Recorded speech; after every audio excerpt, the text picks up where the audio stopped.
I turned a car into the world's biggest bubble machine, all to test my hypothesis that continuously pumping bubble solution into a bubble wand would allow you to produce infinite bubbles. It took a surprising amount of engineering, including a fully executed attempt that completely failed. Not working. But with a working final design, I believe that I can use this to make some of the biggest bubbles in the world. Today we're going to walk through how to make big bubbles and the exact bubble solution anyone can use to make huge bubbles, and then we can test the hypothesis. Can I create an infinite bubble?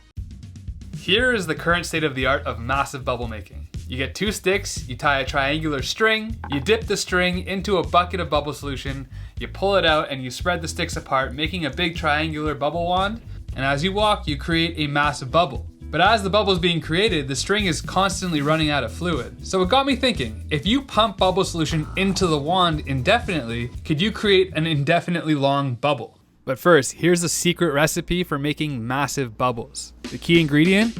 Lube. More specifically, this is J-Lube, which is a veterinary lube. And when you add this polymer along with water and soap and a little bit of baking powder, this allows you to make massive bubbles. I've included the exact ratios of each of these ingredients to make the bubble solution known as Mike's Gooey Mix, along with a different bubble recipe that uses guar gum instead of J-Lube, and those are in the description below. And now that we have plenty of bubble solution, let's go test out some different concepts for how we can make endless bubbles. My first concept was to use this PVC tube. I slid some cotton wrap over the tube, poked it full of holes using a thumbtack, and created the triangular bubble wand similar to the one that I had made out of string. I then used this 12-volt pump to pump solution into the tubing and out through the little holes, fully saturating the cotton wrap and allowing me to make a good bubble film. But this presented some logistical challenges. First, I was connected to a bucket of bubble film through this tube, so I wasn't really able to move around to create the bubbles. To solve this, the ultimate plan is to attach the entire bubble wand system to a car, placing a big tank of the bubble solution inside the car, and use the wind as the car moves to create the big bubble. So whichever method I decide to go with, I have to be able to supersize it and reliably automate it at the same time. For this method, because of the way the tubes bend, it's really hard to get them to come together reliably. So let's explore a couple other ideas that might be a little bit easier to automate. The next concept was this two parallel string method. When you pull the strings tight, they come together, creating the bubble film, and then when you loosen them, it creates the ring that you can make bubbles with. This 4-foot by 4-foot larger scale test shows that even though this frame is quite big, when you pull open the tubes, it actually creates a pretty small ring, which I don't think is big enough to create really cool bubbles. I briefly considered a wiper system, which is a cool concept, but I think this would be kind of hard to scale up. So I decided to go with this concept, where I 3D printed two semicircular rings, wrapped them in cotton, and connected them to this frame using a linkage system to open and close the rings. For portability, I connected the tubes to a water bottle bubble tank, chucked the battery into my hip pack, and now it's time to go test this thing out. Of course, to better simulate attaching this to a vehicle, I had to do this.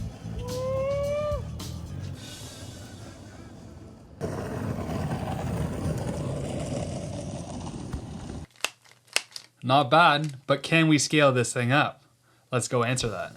So I built an aluminum frame, and I used this hula hoop cut in half to create the rings. I covered the whole thing in an old t-shirt, held together with this flex of my sewing skills, and then I attached the whole thing to a wagon using a servo to open and close the rings, and a DC motor controller to control the speed of the pump. Alright, let's go test this thing out. As you can see, the first couple attempts were sort of average, but as I found the correct speed to walk with and the exact amount of fluid to pump, we ended up with this attempt.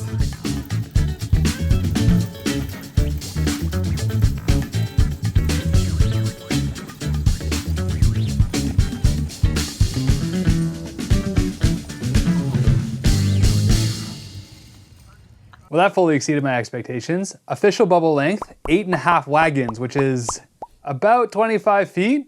Not bad, and that gives me some confidence to go and full send and make the full size mechanism. Plan is to use aluminum extrusions held together with these custom aluminum brackets, and I have absolutely no way to make aluminum brackets in this shop. So what do you do if you can't manufacture the parts that you've designed? Well, that brings us to this video's sponsor, which is Giga.io. Giga is a custom parts manufacturing service that allows you to source high quality, cost competitive custom parts faster by partnering directly with vetted manufacturers. This was the first time I've ever ordered custom parts for any of my projects. Normally I just make them myself, but I was honestly surprised at how easy it was to order parts. I literally just uploaded the parts directly from SolidWorks onto Giga's website, And within a day, I had quotes from 3 different manufacturers. Since this is an Engine Easy project and I do everything last minute, in order to get this project done on time, I had to expedite my order. They were able to make the parts and ship them to me in under a week. Crazy. One thing that's great about Jiga's service is it's fully transparent, which means that you have the full capability to communicate with the suppliers directly through their website. Additionally, they have a feature where you can add notes directly to the 3D models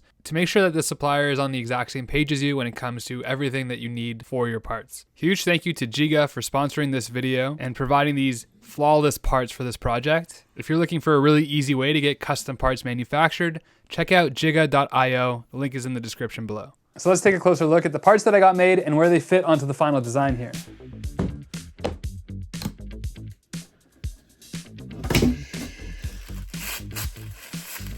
These machined aluminum brackets sit at the top of these posts, and they hold these SLS nylon printed ring adapters, and look at that tolerance, that is just perfect. Then we have these metal 3D printed aluminum gears that have been polished, and they slide into the ring adapters. Next are these 45-degree sheet metal aluminum angle brackets, and these rectangular sheet metal aluminum connector brackets, which I put some extra holes into just in case, and that ended up coming in very clutch when I realized my design might not work out. More on that to come. Finally, there's these 2 long sheet metal pieces that are used to connect the motor to the rings and create the opening and closing motion. After installing the servo motor, I realized this thing might be a little bit too big to continue building in the shop, so it was time to move it out of the shop. And as you can see, this was a very smooth process. I left quite a few dings in the wall, desperately trying to not have to take this thing apart, but then I took it apart. And welcome to my new shop for this project. My wife is thrilled about this.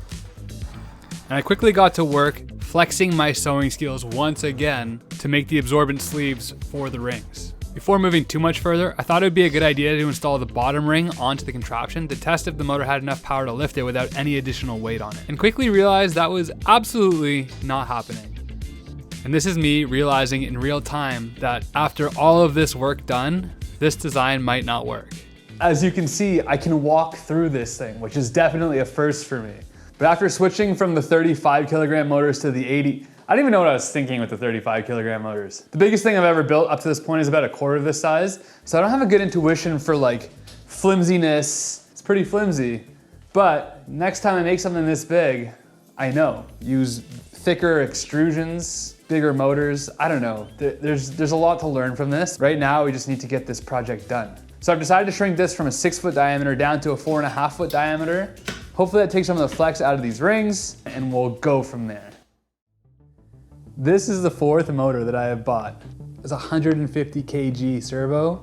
I didn't even know these existed 12 hours ago. And the thing is, after looking at this all day, and it's Saturday by the way, I realized the solution to the problem is so much easier than I was thinking. You don't need bigger motors. All you had to do was take this thing,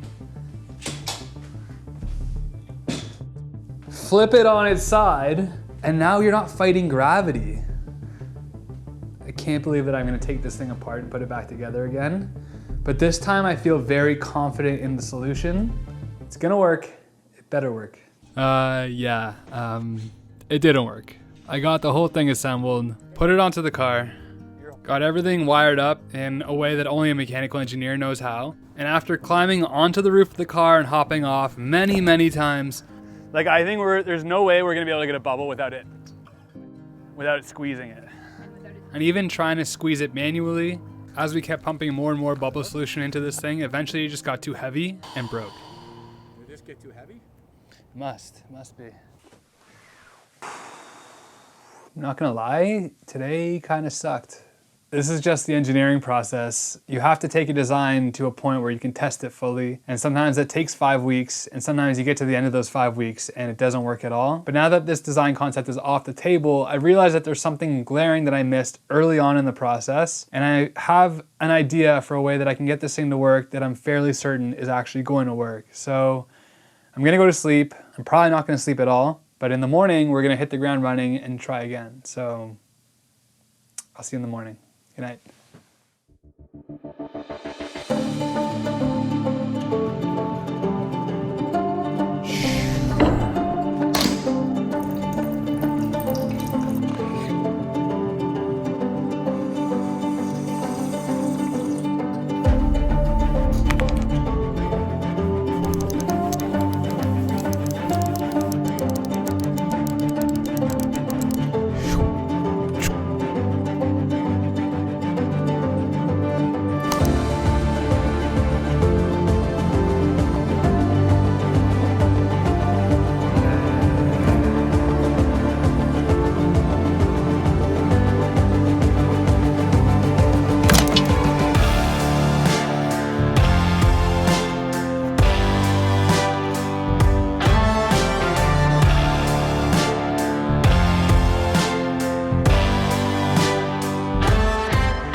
It has been a crazy 24 hours, but I'm relieved to say that version 2 of the massive bubble machine is officially working.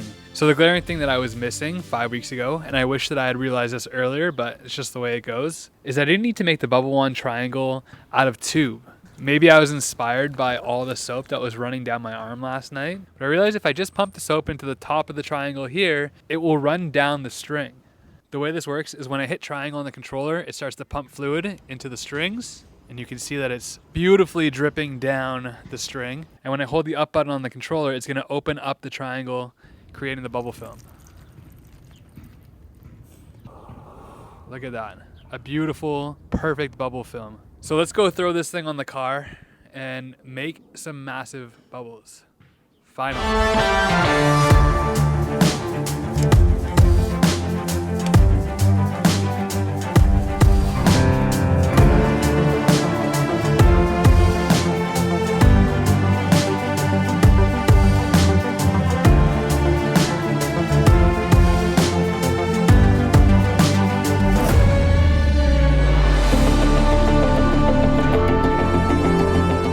A bubble is an example of the delicate balance between surface tension of the fluid counteracted by the internal pressure of the bubble's air. This balance is so precise that even the smallest change can cause the bubbles to burst. Fleeting beauty. You can see that the bubbles are popping in different locations on every single one. So I don't know if my original hypothesis is correct. Or maybe the conditions for an infinitely long bubble have to be absolutely perfect. So while I may not have created an infinite bubble, I did manage to get a bubble that was over 50 feet long, which is pretty cool. I don't know if any of these bubbles take the record for the world's largest bubble, but I'm pretty confident that I have made the world's biggest bubble machine, so I'll take that as a win. Thanks so much for watching this video and supporting my channel.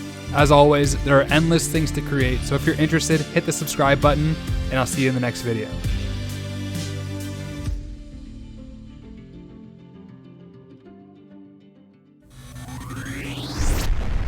Engine easy.